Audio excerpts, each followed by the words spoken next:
Bet on Bears fans, another edition of the Chicago Bears podcast coming your way. Pat the Designer back at it again. On today's episode, we got a lot to get into. OTAs number 2 underway. What do we want to see the Chicago Bears team improve on from one OTA to the next? I've got some things that I want to see this Bears team take that next step in, and it doesn't mean it has to be the final step, just the next step in this process. Also, PFF asked the biggest question on the Chicago Bears, and according to them, it's the running back room. Do you agree? And is there a situation where we could see an upgrade possibly coming to this Bears team in that running back room? And then finally, PFF ranking the wide receivers, and DJ Moore maybe coming in a little bit lower than some Bears fans want. We'll talk about all that and more in today's episode of the Chicago Bears podcast. Hit that like button, subscribe to the page, leave a 5-star review. Y'all know what to do. We do want to let you guys know today's episode of the Chicago Bears podcast is brought to you by the Advantage Dealer Group.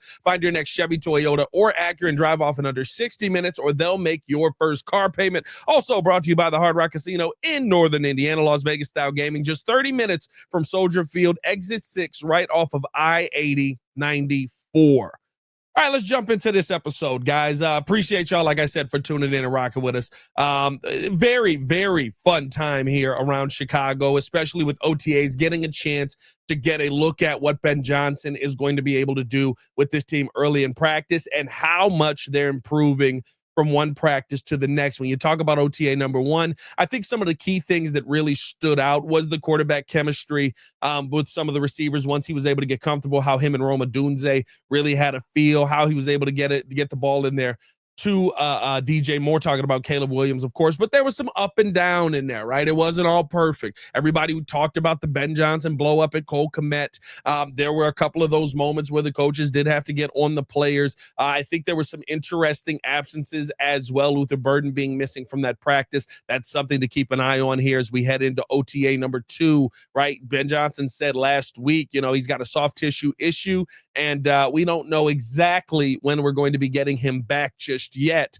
That's something to pay attention to. If you don't want your rookie missing these early OTAs, missing minicamp, missing the offseason program, those are things that can be impactful when you get into a season. Not to say, if he's back for training camp, that's a completely different situation, but you don't want to see Luther Burden starting to get behind the 8 ball because he's a little bit banged up to start off here. Remember, that was something that we dealt with last year with Karan Amagaji, who ended up missing the entire offseason program, still rehabbing from that injury he had. And then when he was finally able to get into a game, it kind of was like just basically throwing him to the wolves and telling him, figure this out on your own. Don't want to have that situation with Luther Burden, although the wide receiver position, a very different position.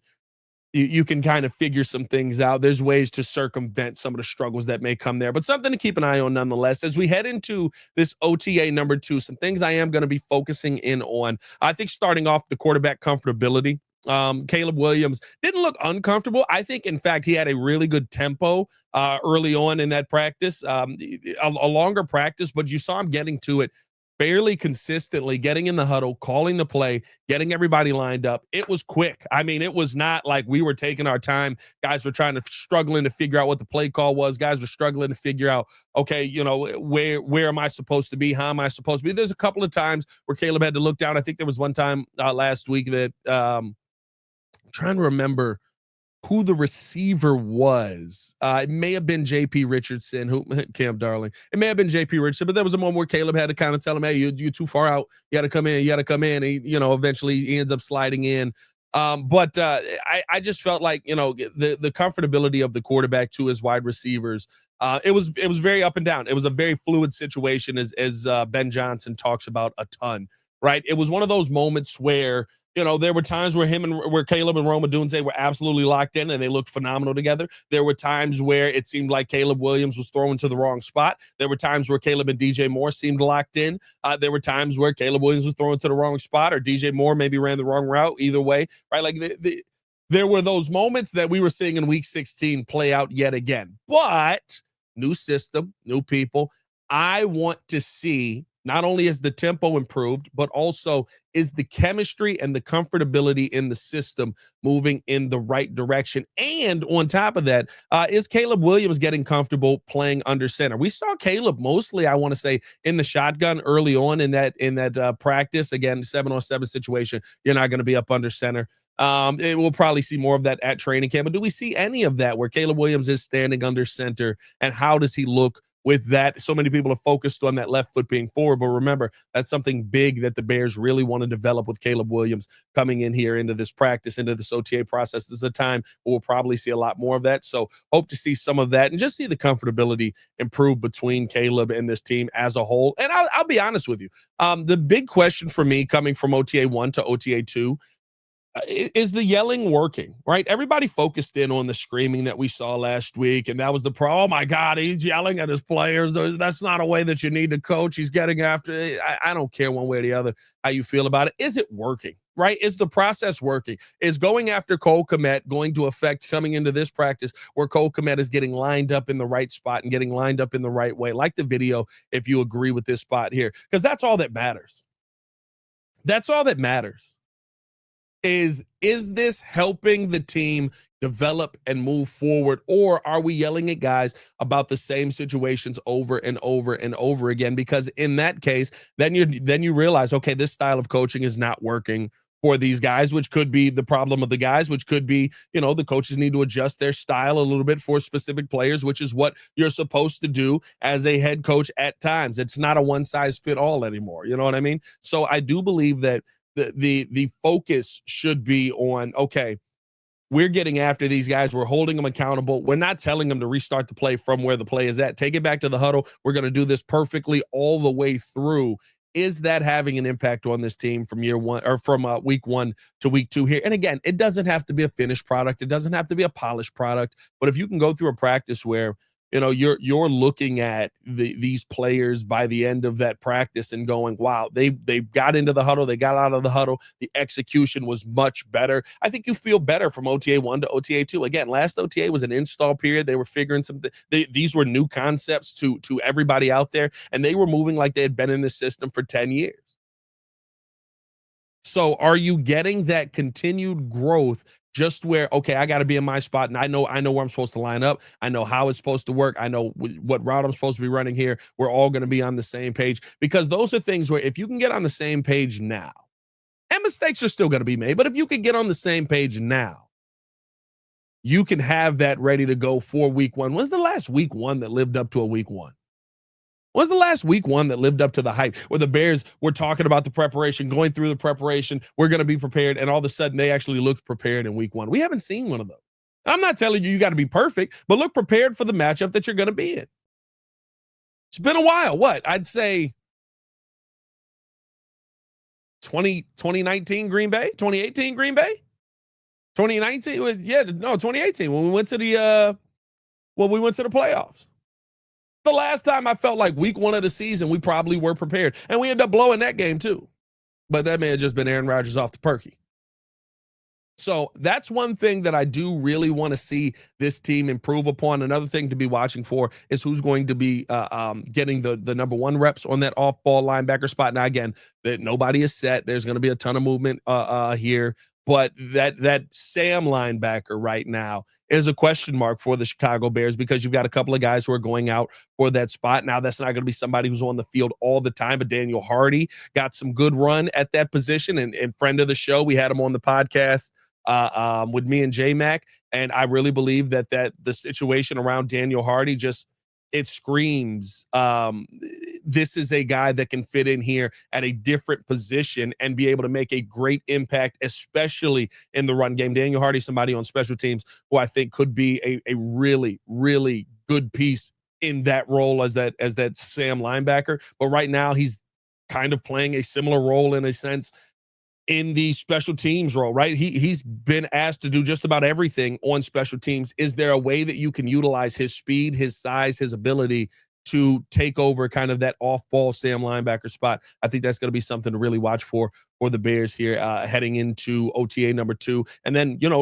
Where does Ruben Hippolyte fit in? Where does Noah Sewell fit in? Those are all guys who are up for this position right now. Those are all guys who feel like they could go out there and win it. Noah Sewell's somebody the Chicago Bears have been trying to get the most out of for years now, and he just hasn't been able to stay healthy enough to actually go out there and make an impact at that position. So can you finally, I think this would be his third year in the league, can you finally make that leap from the question mark to an answer on this team? Something I think you're going to have to watch for there. And then, of course, just to see kind of where the offensive line is at cohesion wise, and to keep an eye on, honestly, where the offensive line is as far as that left tackle spot. Ozzie Trapilo, I don't know if you guys watched. I just got a chance to watch 1920 Football Drive. Y'all already know I'm hyped. Like all of a sudden, I'm watching 1920 Football Drive, and it's the time of year where you sit there and you're just like, okay, I know that this ain't real. I know that this is just them hyping it up. You put some good music behind it, I'm gonna be excited. 17-0. Oh, my bad. I didn't mean to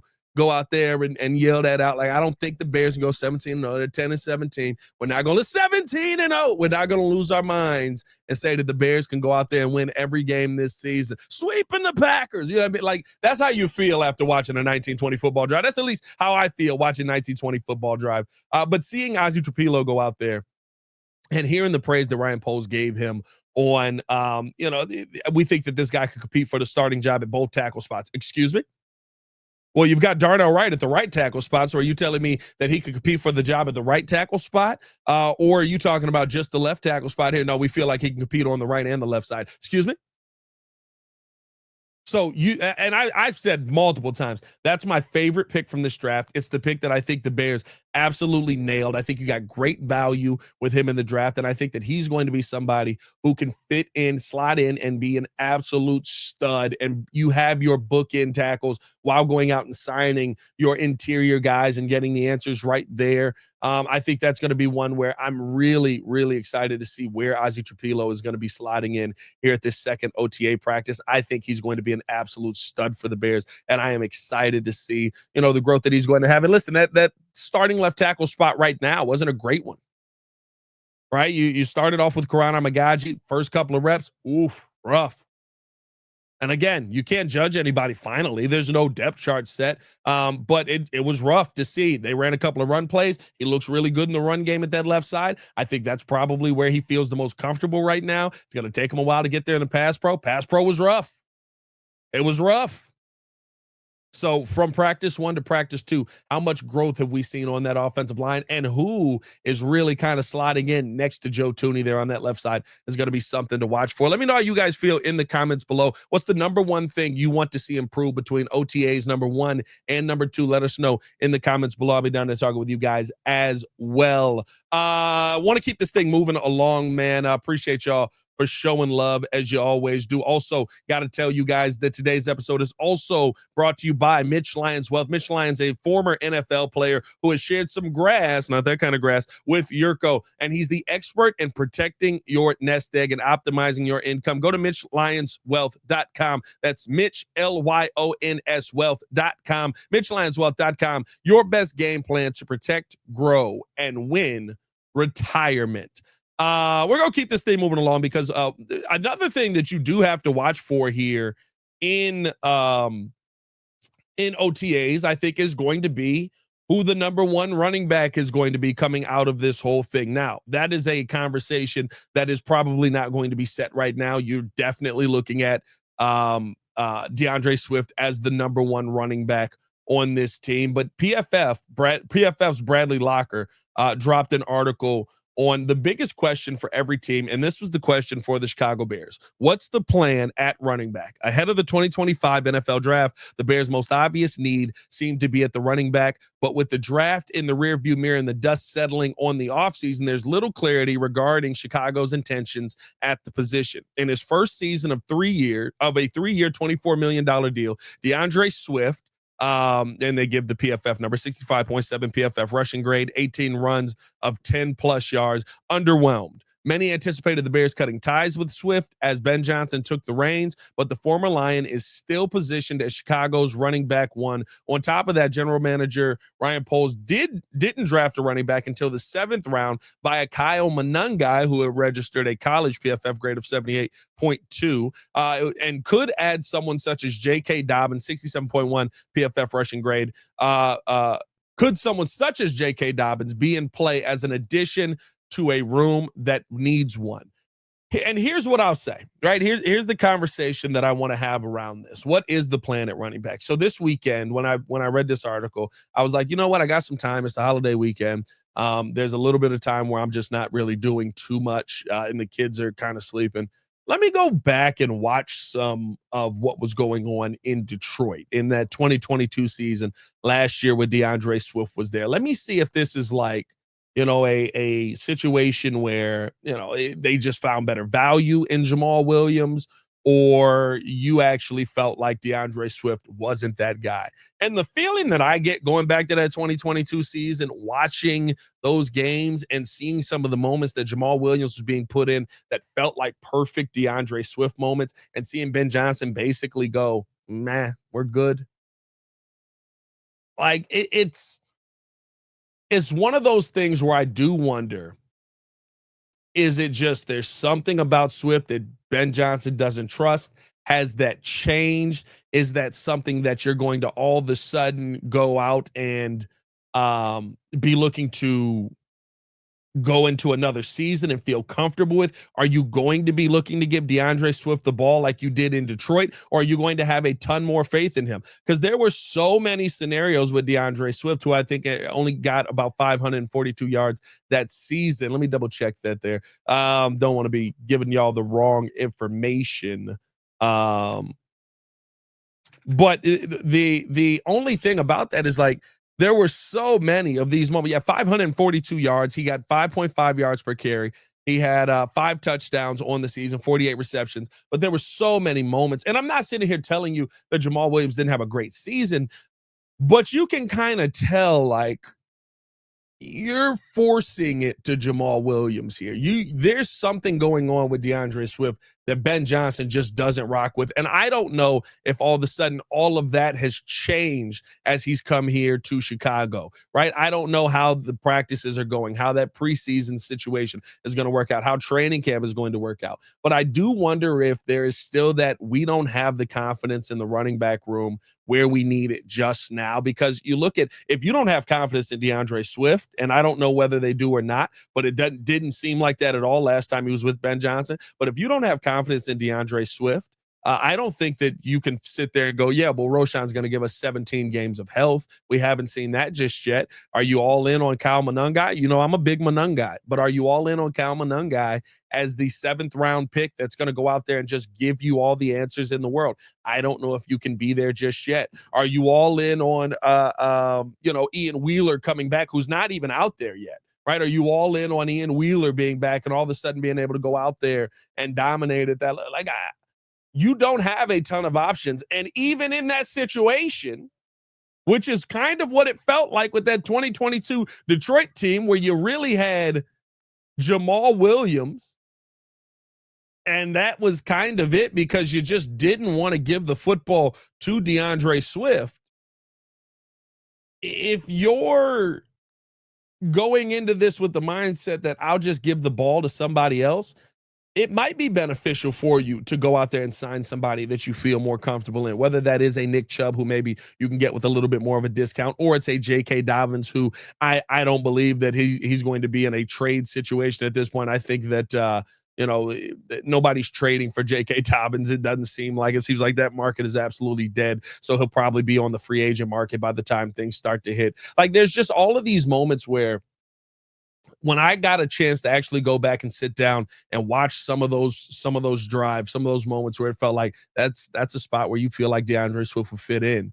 There was just a lack of want to go to DeAndre Swift in those moments. And if you do that in this running back room, you could be in a little bit of trouble with the running back room. Now, let me know how you guys feel in the comments below. Do you think that Ben Johnson's in a no-win situation here, or do you think he should go out and sign some of the other names out there? I'll say this: with some of the names that have been reported that the Bears are being linked to and different things like that, I've seen a couple of different defensive ends. I've seen a couple of different you know, DBs that have been, which I don't know why we're talking about DBs at all with this team. We're good at that spot. I've seen a couple of different pieces that you could bring in as depth pieces. If you're going to bring in a guy to be a depth piece and you're going to try and get the most out of DeAndre Swift here, I'm not even big on paying big money on any of these guys, but I would at least kick the tires on Nick Chubb if you're going to bring in just depth anyway.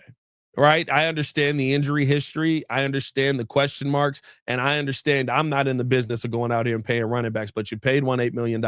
You're going to need to get the best out of them anyway. I would love to see what happens when you bring in an old college roommate. Can you get some of that lightning and thunder? Does DeAndre Swift suddenly fit some of the things that you're hoping he's going to be able to fit? And do you get a little bit of that bounce back season where, yeah, last couple of years of injury have held back Nick Chubb, and maybe he's not the same guy that he was, but is 80% of Nick Chubb better than what we have in the running back room right now? Or do you just run it back with the rookie? Again, you could go into this and say, we got Roschon Johnson, we got Kyle Monangai, that's our running back room. We're going to ground and pound, we're going to beat the heck out of you, and this is what we're going to war with, right? You would like to have that speed guy still in the backfield, which you do in DeAndre Swift, but do they utilize him enough? Again, I would implore you to go take a look at some of the situations that Jamal Williams was put in. Jamal Williams is not a pass catching back out of the backfield. Jamal Williams is a good runner. Right? He's that. I'll be honest with you. Jamal Williams isn't even a better runner than DeAndre Swift. If we're being real about it, he's not a better runner than DeAndre Swift is. But if you go back and watch that 22 season in Detroit where he has 17 touchdowns, there was a force feeding going on, and there was a want to not utilize Swift in those moments. And I just don't know if all of a sudden, because Ben Johnson is here, that's magically gone, even with all of the things that we have heard about the Chicago Bears possibly trying to trade up in different moments to go after guys like Travion Hendrickson, or, maybe they didn't believe in Scatabo, but the conversation around possibly trying to trade up to go get a guy in the fourth round. I forget the running back that they said was possibly on the radar for them in the fourth round, but the trade backs were continuous for the third round. The trade backs were continuous for the Bears because they kept missing out on their guy, but there wasn't a lack of want to upgrade the running back position. So we'll see what ends up happening. I think that's one to really keep an eye on. That's one that I have some questions on. I don't know if I'm sitting here telling you that that's going to be the end of the world, or that the Bears are, there's no chance that you're going to have success. Listen, y'all know how I feel. If I've got 5 offensive linemen up front that can run the football well, I think you're going to be fine running, or that can run block well. I think you're going to be fine running the football, because more times than not, you find a guy that just fits that role. I think you can do that with guys you have on this team, but do you have the depth to do that? That's the real question. And that's something that we'll talk about more, I'm sure, throughout the offseason. Let me know how you guys feel in the comments below. If you could upgrade one position before week 1, is it the running back position, or would it be somewhere else on the field if you could help out with this team with upgrading one position? Let's finish it out with this, as PFF dropped a interesting wide receiver ranking that I think has some Bears fans in a bit of an uproar. Hit that like button, subscribe to the page if you have not done so. Leave a 5-star review. Y'all know what to do. DJ Moore coming in on the wide receiver list for PFF. They rank the top 32 wide receivers ahead of the 2025 NFL season. He is on the list, but he comes in at number 20. And there's a lot of Bears fans who have a problem with this list. Let me read you off the list here. Now, here's where my problem does begin with this list. A.J. Brown, number 1. All right. Okay. A.J. Brown, best wide receiver in the NFL. I don't know about that one. Justin Jefferson, number 2. Ooh. Jamar Chase, number 3. Yeah, okay. Triple Crown winner, not the number 1 wide receiver. All right, that's cool. Amon-Ra St. Brown, and now that was tier 1. Those are your top 3 wide receivers. That's your tier 1. They then go to tier 2. Amon-Ra St. Brown. Puka Nacua is 5. CeeDee Lamb is 6. Nico Collins is 7. Tyreek Hill is 8. That is your second tier. Tier 3. Mike Evans is 9. Terry McLaurin is 10. Drake London is 11. Malik Neighbors is 12. Garrett Wilson is 13. T. Higgins is 14. Brian Thomas Jr. is 15. Devontae Adams is 16. Tier 4 begins. Here's where we get to DJ Moore. Devontae Smith is 17. Chris Godwin is 18. Brandon Ayuk is 19. And DJ Moore is 20. And here's what I'll say about this. Number one,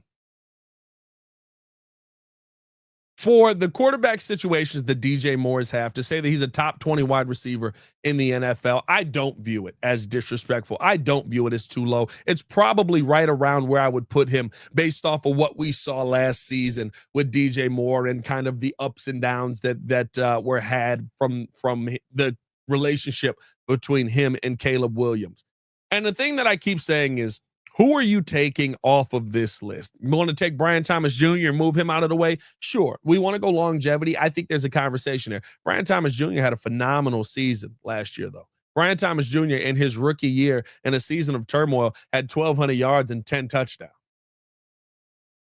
He had a phenomenal season. Malik Neighbors coming in at number 12. You want to move Malik Neighbors off of that list? Listen, let's have the conversation. But Malik Neighbors had a 1,200-yard season with 7 receiving touchdowns, and he had Tommy DeVito. He had Tommy DeVito and Danny Dimes throwing him the football last season. You want to talk about being in a bad quarterback situation. I've got both of those guys in some bad quarterback situations. Y'all know I don't believe in Trevor Lawrence. I think they paid that man just because he was the great hope down there. And they're hoping for more. And they saw that one playoff where they kind of forgot the fact that he threw 4 interceptions before he came back from a four touchdown deficit. Great game. Haven't seen that quarterback since. I don't know who you're moving off of this list. Maybe Brandon Ayuk coming off the injury is somebody you could move off of the list, but the season before, you're talking about a 1,400 yard. Was he 12? Hold on, 2023. Oh, I'm hitting the wrong button. That's why. 2023, a 1,300 yard season. 1,342 yards, 7 receiving touchdowns. The same year that DJ Moore had a 1,300-yard season, and he did it on 25 less targets and 25 less receptions. So it's tough for me to move anybody down this list. Now, if you have problems where people are placed in that top 20, I think that you can move some pieces around. But who do you move out of the way to put DJ Moore on there? Maybe you say Nico Collins is way too high, but again, just a phenomenal player last season. Stepped up in a tough moment where everybody else continued to go down. I think having DJ Moore at 20 probably is right around where he's at right now in the league. And by the way, that's not a bad thing. If you've got a top 20 wide receiver in the league, you can get some things done. And I think with the improvement of Caleb Williams, by the way, he's still a top 20 quarterback with all of the top 20 wide receiver with all of the turmoil that we saw last season, with all of the ups and downs, all of the struggles. Remember, all of those things that we give Caleb Williams a pass for, I guess, or that we sit there and say, well, no wonder this kid didn't have a great rookie year or the best rookie year, because who could be successful in this? DJ Moore was in that too. It's not just Caleb Williams was in that by himself. DJ Moore was dealing with those things too. And so to have a top 20 wide receiver with all of the turmoil that we saw in Chicago last season, I think you're in a great spot, especially if you believe that Caleb Williams is going to get better this season with Ben Johnson. If he does, guess who else gets better? DJ Moore. And I think the relationship is going to be a lot more on point. I think the utilization of DJ Moore is going to make a lot more sense. They got to a point where they were using DJ Moore as a running back last season. You know what I mean? Like, I think there's going to be better utilization. I think you're going to see DJ Moore start to be more vertical.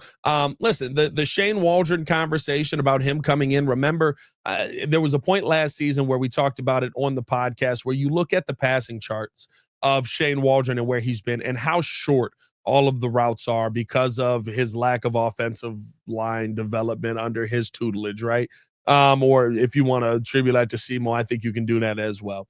But you just weren't throwing the ball down the field nearly as much. That's not going to be the problem here with Ben Johnson. You're going to see routes that are vertical. You're going to see guys getting down the field. You're going to see a ton of really good action. And it's really just about, is Caleb Williams going to be good enough to hit those guys as they're going down the field? Is he going to be accurate enough to hit that deep ball, which I think was something that he was very up and down with last season? There were times where the deep ball looked great, usually when he had perfect protection. There were other times where the deep ball looked absolutely horrible, usually when the protection was breaking down and he was trying to make a play. But there's also those fun times where he's scrambling out. He sees a guy going down the field, DJ Moore, and he hits him in stride. We also had a DeAndre Swift play like that as well, right? So those moments, I think, are going to be a lot more frequent this season with how the Bears focused on the offense this offseason. And so having DJ Moore at 20 now means absolutely nothing to me. Is he top 10 by the end of this season? And dare I say, I think that he could be in that top 10. Look at Terry McLaurin, who has entered that top 10. I don't believe that Terry McLaurin is all that different from the kind of talent that DJ Moore is. And if we're being honest about it, there's a lot of those situations where DJ Moore could have had those moments where, if you get the ball to me in short yardage, let me get this yak for you. There wasn't enough. I think we went the first 2 or 3 weeks where we weren't even throwing the ball to DJ Moore 10 times. Like, I doubt we're going to see those moments under Ben Johnson, because Ben Johnson knows how to work an offense, how to run an offense. So I think we're going to be in a much better position here. I wouldn't worry about the top 20 rating off of PFF. I do think it's accurate right now. I think by the end of the season, we could be talking about him as a top 10 to 12 wide receiver on this list. But I do want to know how you guys feel in the comments below, man. Let me know where you think DJ Moore should rank among wide receivers. Is he top 10? Is he top 15? Or is he lower than 20? Are you out on DJ Moore? There's some people that are out on DJ Moore as a number one wide receiver on this team. That's crazy to me. But hey, man, let me know how you guys feel in the comments below. I'll be down there talking with you guys as well. As always, man, it's your boy Pat the Designer, back at it again. Y'all stay safe out there, Chicago. Big Bear Don, one love. Be up at OTAs tomorrow. Me and J-Mac on the episode tomorrow, reacting to what we're seeing from OTAs. Y'all stay safe out there, Chicago. Bear down, one love. Peace.